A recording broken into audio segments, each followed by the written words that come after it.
lei. E os que são de Cristo Jesus, repita, e os que são de Cristo Jesus crucificaram a carne com as suas paixões e desejos. Se vivemos no Espírito, andemos também no Espírito. Glória a Deus, amém, queridos? O texto da palavra, então, ele traz a declaração de como andar no Espírito, está claro aqui. Primeiro, o versículo 16, digo, porém, andai no Espírito e não satisfareis os desejos da carne. Paulo está dizendo, ande no Espírito Santo, está aí a letra maiúscula, se refere ao Espírito Santo de Deus. Não façamos diferente, eu tenho que andar no Espírito, andai no Espírito. Irmãos, eu consigo ouvir Paulo aqui gritando, clamando ao povo de Deus, à igreja de Éfeso, como que ele dizendo, andem no Espírito e não satisfaçam os desejos da carne. Então, você se converteu, meu irmão, você terá que lutar todos os dias, fazendo o quê? Crucificando a carne com as suas paixões. Eu quero repetir o que está escrito aí no versículo 25, versículo 24. Os que são de Cristo Jesus crucificaram a carne com as suas paixões e desejos. Veja, paixões, o que é uma paixão? Um desejo forte de realizar algo que não fará bem à própria pessoa ou a outra pessoa. Um desejo desenfreado, que não tem freio, que conduzirá essa pessoa. Qual a recomendação de Paulo? Qual a orientação de Paulo? A carne precisa ser crucificada. Aliás, irmãos, a carne, os desejos da carne não se domestica, não se negocia, não se faz um acordo. Olha, de noite eu libero. Não, agora não, só depois. Não, não se negocia. Você não deve ser crente em alguns momentos, mas 24 horas da sua vida. O texto da palavra de Deus traz a afirmação clara: crucifique a carne com as suas paixões e desejos. Eu quero aqui chamar a sua atenção, só há uma forma de andar no Espírito, é matando a carne, matando a carne. Então, entendamos a passagem, verso 17 agora, pois a carne deseja o que é contrário ao Espírito, e o Espírito o que é contrário à carne. Estes opõem-se um ao outro, para que não façais o que quereis. Então, o que acontece agora, nesse exato momento, ou em todo o tempo na sua vida? Você vai para o trabalho, volta, você vai para a escola ou para a universidade, você vai realizar suas tarefas da rua. Internamente, você tem o Espírito Santo e tem a carne. A carne, ainda a herança de Adão, que vai pender você para o lado do pecado. A carne com seus desejos. Você terá que crucificar a carne. Como se crucifica a carne? Ao perceber que a carne está tentando tomar a liderança. É nessa hora que você deve estrangular tal liderança. Como se estrangula os desejos da carne? Primeiro, você deve tomar uma atitude em seu coração e sua mente. E você deve chamar à existência a palavra de Deus sobre a sua vida. Como assim? Eu sou servo do Deus Altíssimo. E eu fui chamado para andar no Espírito. Portanto, eu morri com Cristo na cruz do Calvário e ressuscitei com Ele naquele dia que Ele ressuscitou. Isso aconteceu quando? Você sabe que a declaração de fé sua, quando você se batizou, é exatamente essa. Ao entrar na água é o sepultamento, ao sair da água é a ressurreição, na semelhança de Cristo. Esse batismo foi feito em Cristo Jesus. Ele foi e mergulhou para a morte, mas ressurgiu saindo da morte. Então, você precisa ter a convicção de que não é segundo os seus pensamentos, não é segundo a sua própria vontade, que as atitudes do passado precisam estar crucificadas com Cristo na cruz do Calvário. Essa crucificação, ela só acontece se houver o propósito que houve em Cristo Jesus. Preste bem atenção, porque nós não estamos falando de você ser uma boa pessoa.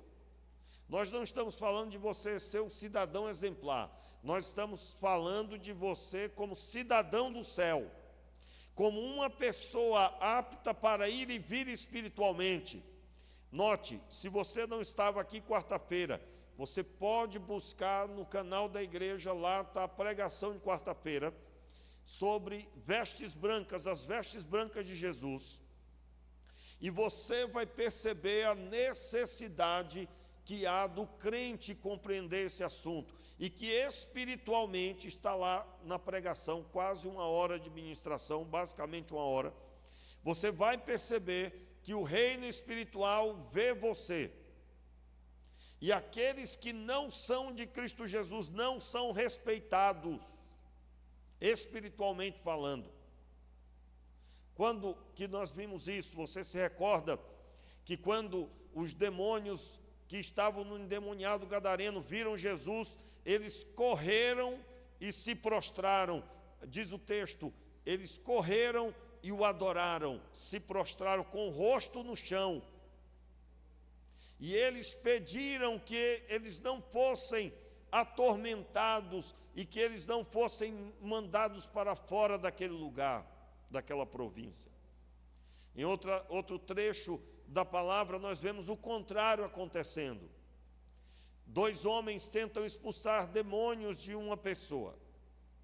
E essa pessoa diz, o demônio que estava nela diz, olha, eles dizem, aliás, na hora de expulsar o demônio, eles conjuro-vos por Jesus a quem Paulo prega.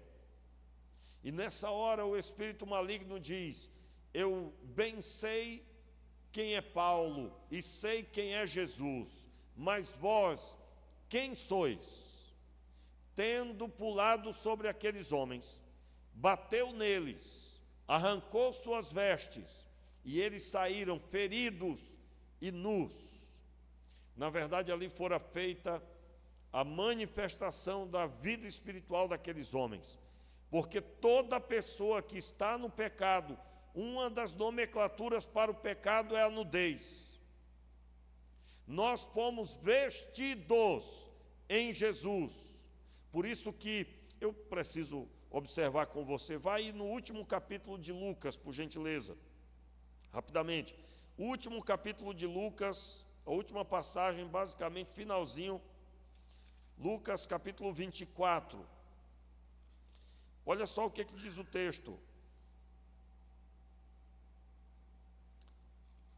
O versículo 44. Todos encontraram, digam amém.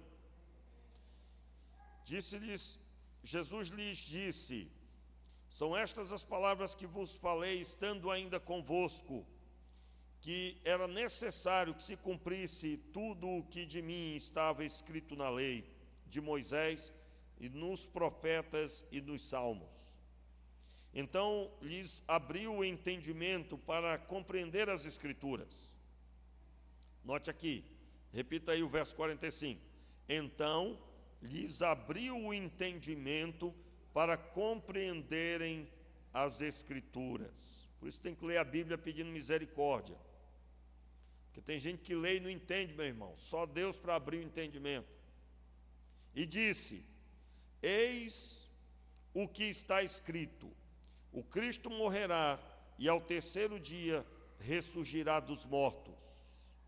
E em seu nome pregará o arrependimento e a remissão de pecados em todas as nações, começando por Jerusalém. Vós sois testemunha destas coisas. Envio sobre vós a promessa de meu Pai, mas ficai na cidade, até que do alto sejais revestidos de poder. Repita aí: sejais revestidos de poder. Literalmente, revestir significa pôr uma roupa sobre outra. É uma cobertura sobre alguém que já está coberto. E quando que aconteceu essa vestimenta? Quando que houve a vestimenta? Quando você recebeu o Espírito Santo, você foi vestido. Esse vestido é quando você tem os seus pecados perdoados e a nudez, a vergonha é retirada.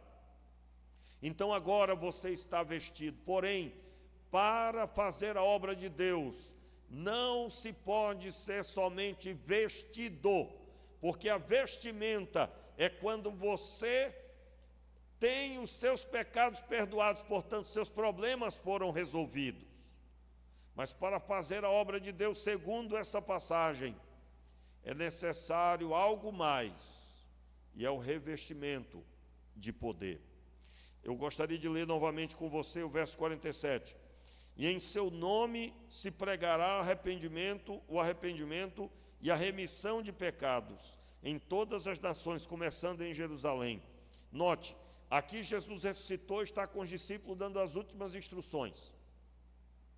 E ele está repetindo as mesmas palavras. Lucas está narrando outras palavras, mas são na mesma direção de Mateus 28. Ide por todo mundo e pregai o evangelho a toda criatura. Quem crê e for batizado será salvo. E o texto diz: fazei discípulos de todas as nações, ensinando-os a guardar todas as coisas que eu vos tenho mandado.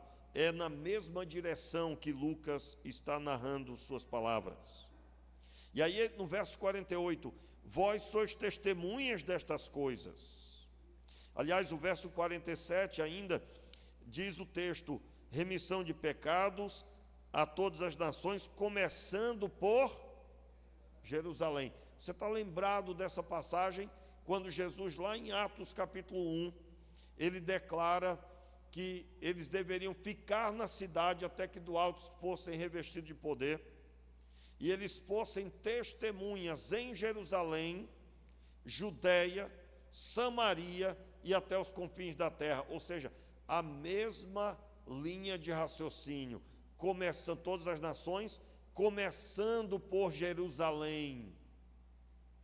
E quando em Atos lemos Atos 1:8, ele narra dessa forma: ficai na cidade até que sejais revestidos de poder, então ser-me-eis testemunhas tanto em Jerusalém, e aí segue a ordem da expansão: Jerusalém, Judeia, Samaria e até os confins do mundo. Então, o Senhor está trazendo a orientação que é preciso um revestimento. Muito bem, não é o nosso assunto, estamos só aqui trazendo um breve resumo da necessidade de sermos vestidos. E a ênfase de quarta-feira passada, que essas vestes são brancas na semelhança de Jesus. Quantos estão entendendo? Digam amém. Eu recebo sobre a minha vida, diga. Então, o texto da palavra declara, verso 49 novamente: envio sobre vós a promessa de meu Pai, mas ficai na cidade, até que do alto sejais revestidos de poder. Esse revestimento diz respeito à obra de Deus. Meus irmãos, você precisa andar no Espírito. Quem anda no Espírito é conduzido a esse revestimento, a experiência de poder. Talvez você é aquela pessoa que diz assim: pastor, não consigo nem conversar com um desconhecido, quanto mais evangelizar. Meu irmão, você está precisando ser cheio do Espírito Santo, e o Espírito de Deus resolve isso rápido. Mas resolve mesmo. Resolveu na minha vida. Eu não sou melhor do que você, nem maior do que você. O que nós precisamos é dessa conexão com o Espírito Santo do Senhor. Voltando agora para Gálatas. Gálatas capítulo 5, ainda no verso 17, mais uma vez. Pois a carne, todos estão comigo? Pois a carne deseja o que é contrário ao Espírito, e o Espírito que é contrário à carne, estes opõem-se um ao outro, para que não façais o que quereis. Agora o verso 18. Se, porém, sois guiados pelo Espírito, não estais debaixo da lei. Vamos observar se você está guiado pelo Espírito. A lei, ela era aplicada mediante o pecado. Aliás, a lei, ela mostra o que é o pecado. Não matarás. A pessoa matou, então a lei é aplicada. É bem simples, é bem semelhante às leis do nosso tempo. Se bem que parece até uma piada dependendo da situação, né? Enfim, mas vamos dizer que todo mundo que comete um crime será condenado, né?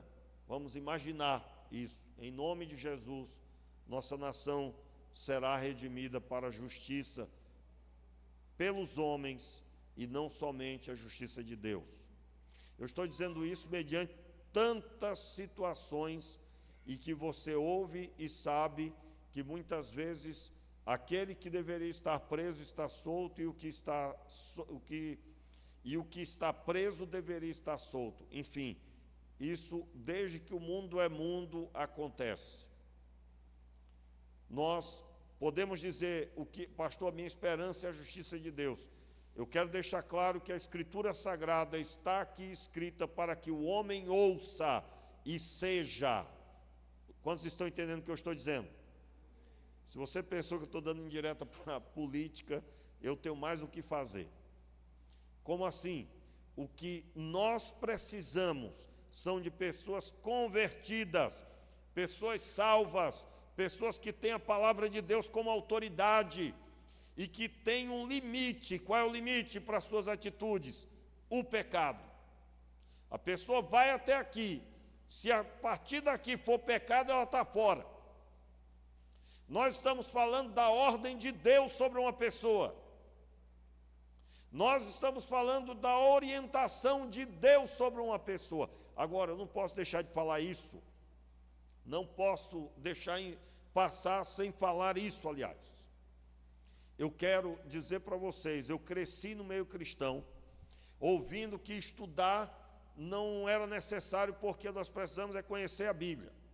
Ou então eu ouvia que não se deveria se dedicar tanto aos estudos porque Jesus já estava para voltar. Eu me lembro bem disso. E, meus irmãos, talvez por causa disso, nós não estamos ocupando tantos lugares que é necessário crentes na semelhança de José do Egito. Por quê? Para estar como juiz ou como desembargador, é preciso galgar uma caminhada de estudo. E eu digo e incentivo, toda pessoa, toda ovelha minha, que o Senhor tem me entregue para cuidar, eu oriento buscar a vontade de Deus. E a vontade de Deus pode ser ele ser um grande empresário, para dar muito emprego e abençoar pessoas. A vontade de Deus pode ser que ele seja um juiz, um desembargador um dia. A vontade de Deus é aquilo que Deus colocar no coração. E eu me lembro também que parece que chamado na igreja só era para ser pastor ou missionário. Como se só existisse isso. Meus irmãos, Deus não deixará faltar pastores e missionários na sua obra. Mas nós precisamos de homens e mulheres em todas as áreas, principalmente no nosso tempo, na educação, nos cargos que foram conquistados com concurso público, para estar lá e poder decidir, não a imoralidade nas escolas que tem sido destilada em tantos lugares. Meus irmãos, tem atrocidade nesse Brasil que seria necessário muito tempo para a gente gastar para tomar conhecimento. Dentro da sala de aula, dentro das salas de aula. Imoralidades extremas, que eu não quero nem repetir nada aqui. Promovida por quem? Pelos alunos? Não, por professor. Quero deixar claro que professor irmão, onde tiver um professor, a gente tem que honrar. Professor é profissão honrosa. Amém, queridos? Nós amamos os professores, mas no meio da profissão, em toda profissão que existe, tem um que não entendeu, né? E aí, é sobre isso que eu estou falando. Mas não tem nada a ver com ser professor. Professor é bênção. Mas aparece um ou outro que não entendeu que tem que ensinar matemática, física, química, né? Tem que ensinar redação, português, história. E aí a pessoa vai levar promiscuidade para dentro da sala de aula. Graças a Deus, homens de Deus têm trabalhado para que isso não aconteça mais no Brasil. Tem umas atrocidades loucas que aconteceram recentemente na nossa nação. Qual o objetivo? Levar todo tipo de atrocidade cedo para as crianças e as crianças serem desvirtuadas o mais cedo possível. E esse desvirtuar gera problema na família, desvirtua a família, destrói laços familiares e traz problemas sem limite. Esse é o propósito. Muito bem. Então, nós precisamos, voltando aqui para o texto, entender que a lei precisa ser aplicada toda vez que alguém peca. Agora, como a lei pode ser aplicada se essa é a conduta da pessoa? Note aí, capítulo 5, versículo 22. Veja se a lei é aplicada, se a pessoa caminha dessa forma. O fruto do Espírito, porém, é amor, alegria, paz, longanimidade, benignidade, bondade, fidelidade, mansidão, domínio próprio. Contra estas coisas não há lei. Ou seja, a lei não se aplica se alguém ama, mas se alguém tem ódio e mata, a lei se aplica. Se alguém tem ódio e tem um sorriso no rosto, Deus que vê o coração aplica a sua lei. A pessoa caiu em pecado, está caída espiritualmente. Entenda, a vida espiritual é algo que pode estar nesse momento, ela pode ter se esvaído da sua vida e você está andando na carne. Andar na carne é uma questão de segundos, e andar no Espírito é também uma questão de segundos se você se conserta. Então eu quero com essas palavras chamar a sua atenção. Você precisa zelar pela sua vida espiritual. E o texto bíblico diz então, eu repito, existe uma batalha dentro de você. O Espírito Santo deseja que você entregue a liderança para Ele. Todas as vezes que você busca a vontade de Deus, você está dizendo sim para o Espírito Santo do Senhor. Se você crucificou a carne, o Espírito de Deus está em pleno andamento. Irmãos, olha, eu quero dizer que para você, a necessidade de andarmos no Espírito. Qual necessidade grande é essa?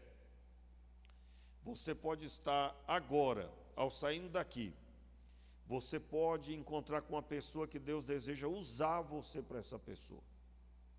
Mas se você está caminhando na carne, você não conseguirá perceber e ouvir a voz do Espírito sobre o que você deve fazer. Eu me recordo, lá no Acre, eu estava caminhando para fazer uma visita para uma pessoa, e estava tudo marcado direitinho, E na hora que eu entrei na rua da pessoa, estava assim uns 50 metros da casa da pessoa, eu ouvi o Espírito Santo falando comigo: você não vai a essa visita. Você vai, na verdade, visitar fulano e Beltrano. Era pai e filho, que eu dava discipulado. E eu não entendi, mas obedeci. Na minha visão estava tudo maravilhoso. Meus irmãos, quando eu pisei o pé na casa deles e cheguei e entrei, eles estavam já brigando para se pegarem fisicamente. E literalmente, quando eu cheguei, eles ficaram travados, olhando para mim, e aí nós terminamos aquela conversa, aquele desentendimento, em oração, e pai perdoando o filho, e filho perdoando o pai. Se o Espírito Santo ministrou aquilo, irmãos, eu acredito que aconteceu alguma coisa bem feia.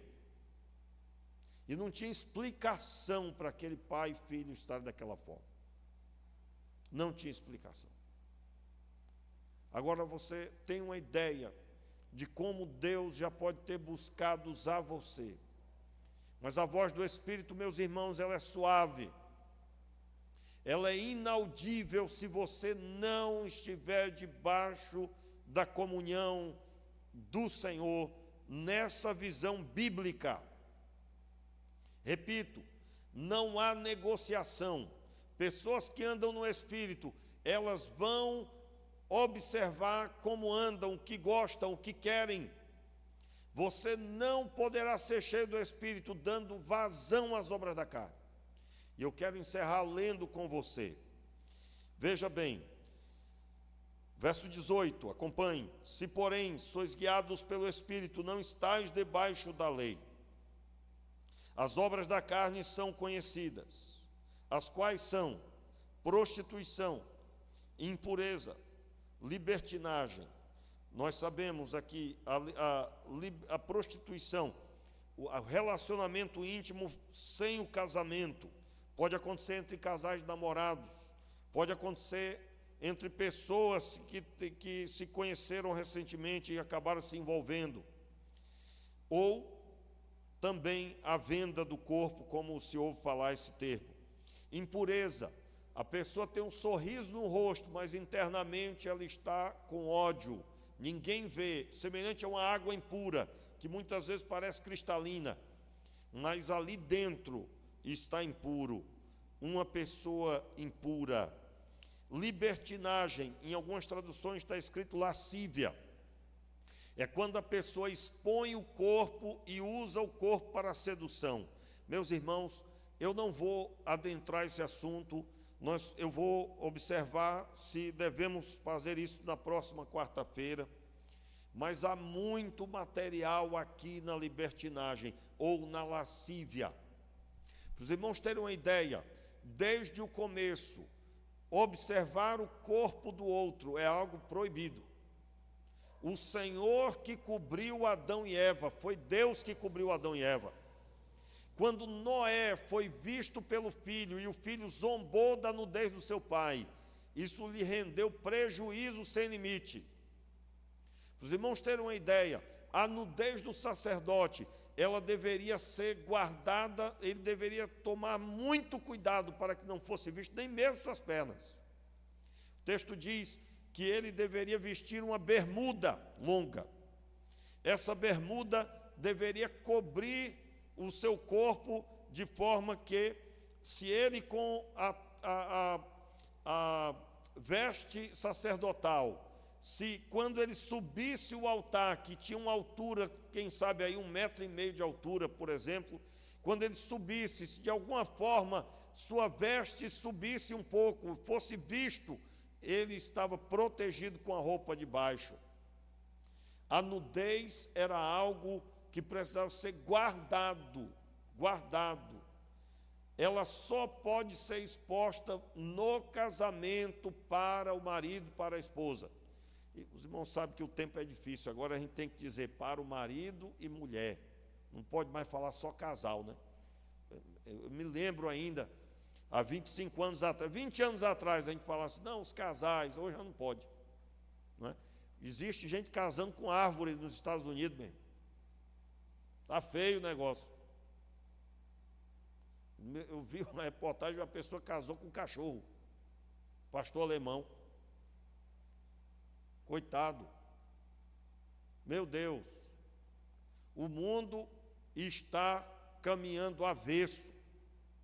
Então, eu quero dizer para você que a exposição do corpo é algo sério, e não é só mulher que expõe o corpo, é homem também. Tanto é que eu citei aqui, sacerdote, mas calma, tem muito material, citei alguns textos, meu irmão, tem texto a perder de vista. E como é que nós estamos hoje em dia? Está banalizado esse assunto. Eu me lembro, de vez em quando, no decorrer do tempo, nunca mais aconteceu, mas de vez em quando eu ouvia uma história de que ser batista era bom, porque os batistas não falavam nada sobre vestimenta. Meu irmão, se você anda no Espírito e não satisfaz as obras da carne, eu não preciso falar. Pior coisa que tem é quando o líder espiritual tem que falar. Sinal que não está tendo mover do Espírito. Quantos estão entendendo o que eu estou dizendo aí, meu irmão? O pastor está puxando a orelha da gente, você não entendeu nada do que eu estou falando. Você não entendeu nada, vamos começar tudo de novo. Por quê? Porque eu estou falando da Bíblia. Eu estou falando da Escritura Sagrada.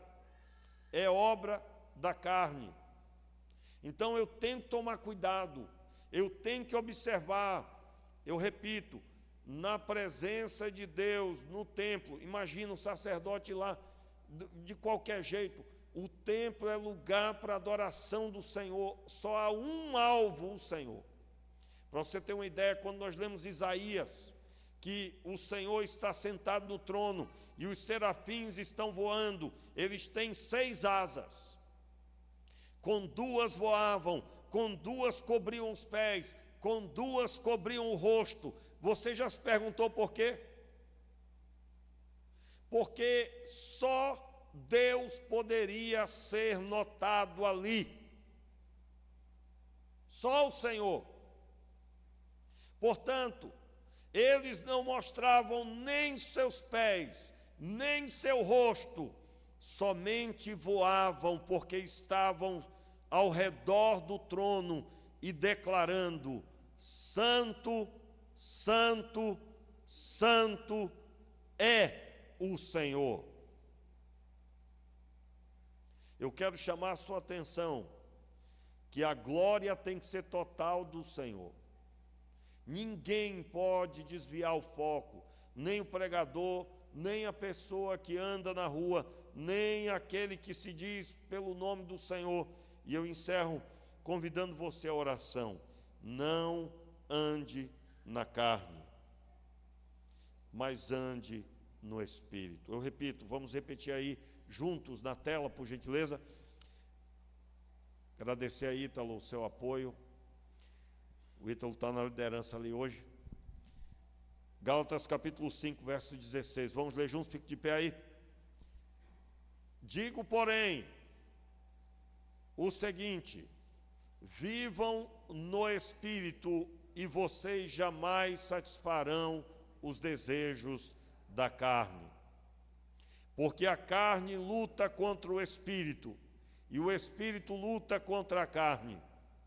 Porque são opostos entre si, para que vocês não façam o que querem. Mas se são guiados pelo Espírito, vocês não estão debaixo da lei. Feche os seus olhos, vamos orar. Meu Pai, tenha misericórdia de nós. Nós queremos andar no Espírito e agora, Pai, queremos declarar a Tua vontade sobre as nossas vidas. Queremos declarar, Senhor, o Teu querer sobre os nossos corações. Nós morremos com Cristo na cruz do Calvário e ressuscitamos com Cristo no dia da ressurreição, na semelhança da sua morte e da sua ressurreição. E nós queremos, Pai, nessa noite, declarar, Senhor, que estamos crucificados com Cristo. A nossa carne, os desejos da carne, estão fincados naquela cruz. Sim, Pai, queremos renunciar a toda a vontade da carne e dos pensamentos. Queremos romper, Senhor, com toda e qualquer visão pecaminosa e queremos andar no Espírito. Sim, Senhor, queremos dar lugar ao fruto do Espírito, o fruto do Espírito que é o amor, a alegria, a paz, a longanimidade, a benignidade, a bondade, a fidelidade, a mansidão, o domínio próprio. Sim, meu Senhor, queremos isso na nossa vida. Levante as tuas mãos. Senhor, nós te pedimos, traz o revestimento de poder, Senhor. E se algum dos teus filhos se encontra sem estar vestido, portanto, precisa primeiro estar vestido, seus pecados perdoados, sua vida plena diante de ti. Eu te peço, Pai, o teu Espírito, que é suficiente para conduzir cada um ao arrependimento. Nós te pedimos o mover do Espírito Santo do Senhor, trazendo ao coração o teu querer, Senhor, trazendo ao coração a tua vontade. Nós oramos, Pai, no nome de Jesus. Amém.